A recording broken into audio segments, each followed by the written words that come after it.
Hi, this is LJ Bothell from Microsoft Outlook 2013, and this is a short video to introduce you to Microsoft Outlook 2013's contacts. So in this video, we're just going to make a couple of basic contacts. Your book will go through this and you'll have several exercises, but this will hopefully give you some tips.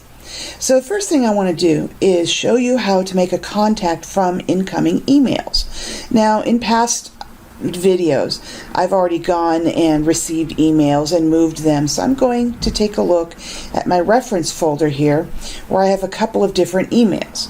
And the first one here, I have, as you could see, my preview pane and my reading pane on. I have an email from myself at another email address.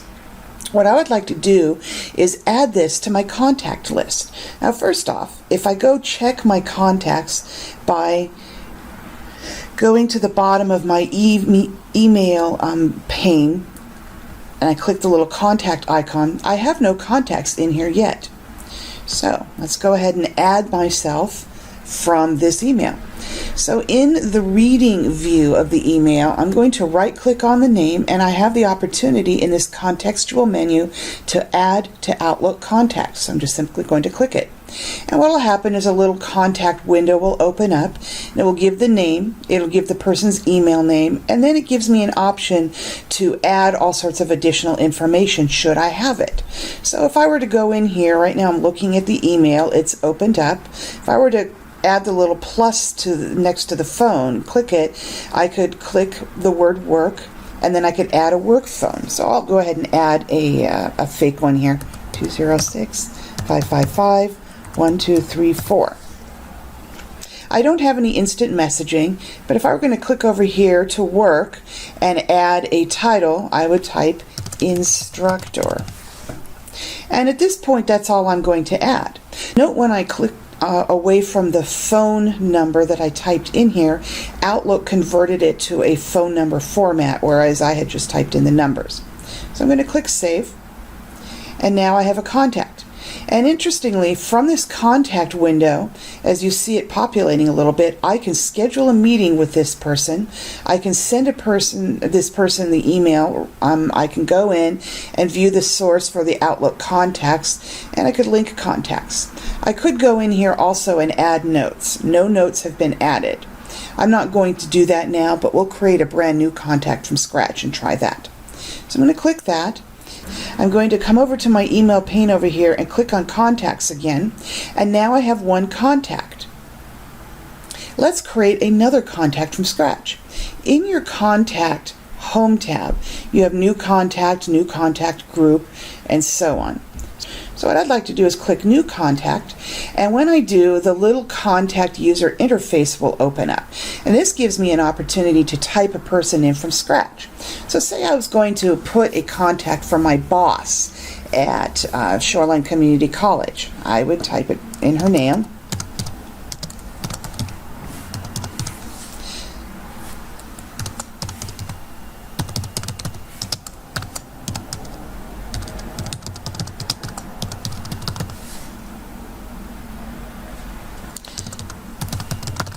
Notice there are a variety of fields here I can fill in. I'm not going to do all of them for this demonstration, but what's going to happen is her name will be filed as Gail Dalton, unless I were to choose a different way to have names filed. I'm going to stick with the Outlook default of last name first and then first name last.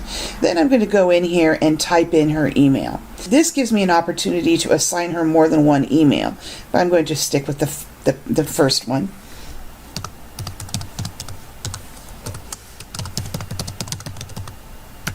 There's her email. This is how her name and her email will appear when looking for it in Outlook. I'm not going to add a web page, and I'm not going to add an instant messaging address, but I could go down here and add a phone number. So just add the business one, 206-555-2345. I'm going to hit Tab, and notice how Outlook puts this away.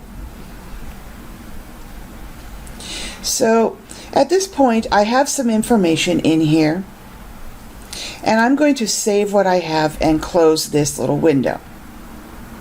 Notice now that I have Gail Dalton here. So if I click Gail Dalton, I could go ahead and edit to add more information. So if I click edit, then I can check in here and see if there are more things I want to add.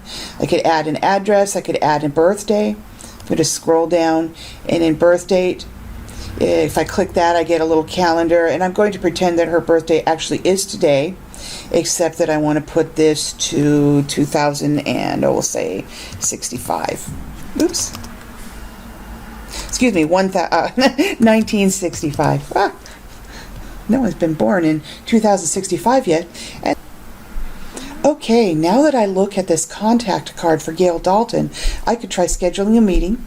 If I schedule a meeting, I could go in here and take a look down to find a date that I'd like to meet with Gail and set a time. And then if I find something I would like, then I'll click send. And I'm going to go ahead and send this without a location because we don't know, and now we'll see if Gail wants to get a meeting or not. She's actually going to probably be surprised when I do this and wonder what I want a meeting for. So I should have given her a little more information.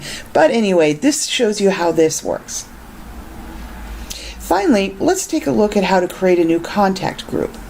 A new contact group lets you choose existing contacts from your contact list and add them into a group. So what I would like to do is add this as a business technology meeting group. So I need to add some people here. Add members from Outlook contacts. I'm going to double click Gail. Notice how her name pops up down here. Double click the other Lisa Bothell, my instructor email. Click OK. And now this BT meeting group has two people's names in it. Then I'm going to save and close. And now what I have here is a meeting group. So you could tell the difference in the icons between a single little icon indicating an individual contact and multiple little people showing up in the icon indicating that you have a group. Now, why would you want to do a group? If I click this would be if I had, say, all of the email addresses for my business technology team in there. Our assistant, the person who is a tutor over in the computing lab, my boss, and then a couple of the other instructors. So say there's 6 or 7 people.